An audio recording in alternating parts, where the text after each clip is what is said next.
Hi, my name is Takesta Sabira, and today I'll be showing and talking to you about the great scientist Dr. Percy Levon Julian, a black chemist who invented drug use out of plants. Childhood and college. Percy Julian was an African-American chemist born in Montgomery, Alabama, April 11th, 1899. As the eldest of six children and the son of parents who were both went to Alabama State University and the grandson of former captives, born during a time when not many Africans were educated, Dr. Julian's parents pushed all their children to higher education throughout their childhood. Dr. Julian attended the DuPont University in Greencastle, Indiana, which at the time accepted very few black students there. While he was there, he experienced instant segregation and racism. He was not allowed to live in the dorms. He had to stay at an off-campus boarding home, which refused to serve him food. It took him days just to find a place where they would serve him food. When he was a teenager, he could not find any high schools that would accept blacks. Due to this, when he was at college, he had to take high school classes in the nighttime just to compete with his other classmates. This still did not stop him from graduating first in his class with Phi Beta Kappa honors. Getting his master's and PhD. After graduating from DuPont University, Julian wanted to get a doctorate in chemistry, but after trying and trying to get it, he realized that it would be difficult to get that as an African American. So he enrolled instead as a chemistry instructor at Fisk University in 1923. He soon received an Austin Fellowship in chemistry, which allowed him to teach at Harvard University to obtain his master's degree. Though soon after, he was withdrawn from his teaching apprenticeship because they were worried about how the students would react to having a black teacher, making it impossible for him to complete his PhD there. In 1929, while an instructor but not in the apprenticeship, he was received a Rockefeller Foundation Fellowship to continue his graduate work at the University of Vienna, where he earned his PhD. This made Dr. Julian one of the first African Americans to receive a PhD in chemistry after St. Elmo Bradley and Edward Chandler. Looking for a job. After he finished college, he went looking for a job. He first applied to be a professor at DuPont University, but he was instantly declined due to racial reasons. They hired as not an accomplished white scientist over him. The next job he tried to get was at the Institute of Paper Chemistry, but this was in Appleton, Wisconsin, a town that did not accept black scientists. Meanwhile, Julian had written to a company called the Gliding Company. The Gliding Company made and produced many soybean oil products. To request a 5-gallon sample of the oil to start a project he was creating for the synthesis of human steroidal reproductive hormones, mainly because his wife Anna Rose Johnson was suffering from infertility. After getting Dr. Julian's letter and being inspired by his idea, W.J. O'Brien, a vice president at Glidden, called Dr. Julian and offered him the position as director of research at Glidden's soya products division in Chicago. Although he was most likely offered this job because he could speak German, and Glidden had made a big deal with an extraction plant in Germany, including the extraction of vegetable oil from soybeans for paints and other uses. Although I researched some other uses, and I found that it can also be used in skin products.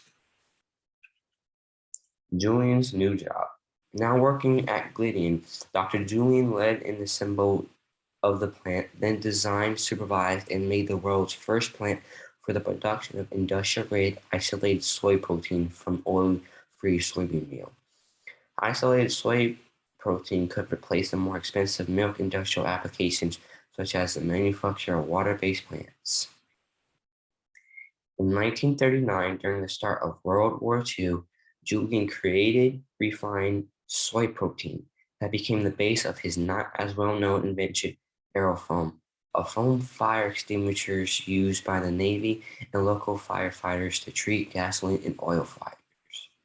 After that, in 1940, Doctors Julian studied changed at Glidden when he began working on synthesizing testosterone and his most famous invention, synthetic cornerstone from plant steroids, stigmasteroid and steroid. Isolated from soybean oil, a foam technique he invented and practiced. The struggles he had in his neighborhood. In 1950, Julian, as an African American man, was named Chicago's Man of the Year in Chicago Sun-Times poll. Right after this, Julian moved his family to Chicago suburbs of Oak Park, becoming the first African American family to reside there. Some residents welcomed them with others hated them for living there. They would always constantly be the victim of burnings around their yard, small fires in their home, threats, and other hateful acts against him and his family, to the point where Dr. Julian had to stay up all night to watch over his family. Julian Laboratories Incorporated. All the trouble in his home was happening while Julian's new research firm, Julian's Laboratory, was starting up. Julian's Laboratory Incorporated hired many of his best chemists, including African Americans, men and women from his former job at Gleason. This was a huge step for him and his soy sterols company. In his research at Julian's Laboratory Incorporated during the 50s, Julian's isolated simple compound and the natural products, then investigated how those compounds were naturally altered in the chemicals essentials to life, including vitamins and hormones. He then attempted to create those compounds artificially. He soon got a contract with Upjohn to a pharmaceutical company to provide them $2 million worth of progesterone, equivalent of 17 million today. Trying to work with yams.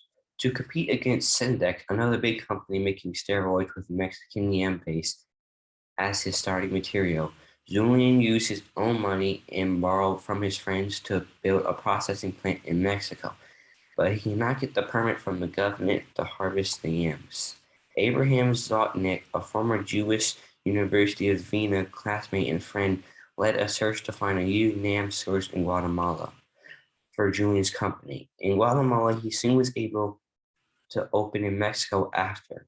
There in Mexico for some time, he studied the yams, trying to create new things, and soon figured out how to synthesize cornerstone from yams for pennies a gram.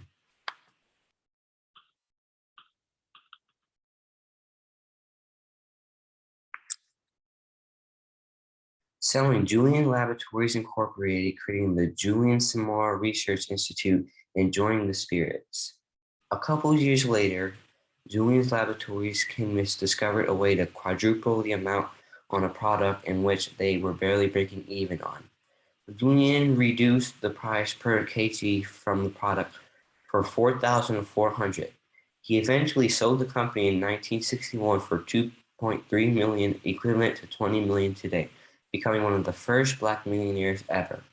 The Mexico facility was purchased by SmithKline, a founder of the GlaxoSmithKline, a healthcare company, and Julian's chemical plant in Guatemala was purchased by Upjohn. Right after this, in 1964, Dr. Julian founded the Julian Samora Research Institute, a nonprofit organization to generate and apply knowledge to children of color and Latinos. He ran this until he sadly passed away on April 19, 1975, due to a liver cancer just a week after his birthday. The Julian Research Institute is still alive in Michigan, ran by Michigan State University. I recommend you check that out. That is the end. I'd like to thank you for taking time to listen to me about this great scientist and what he has done here on Earth. Thank you and peace.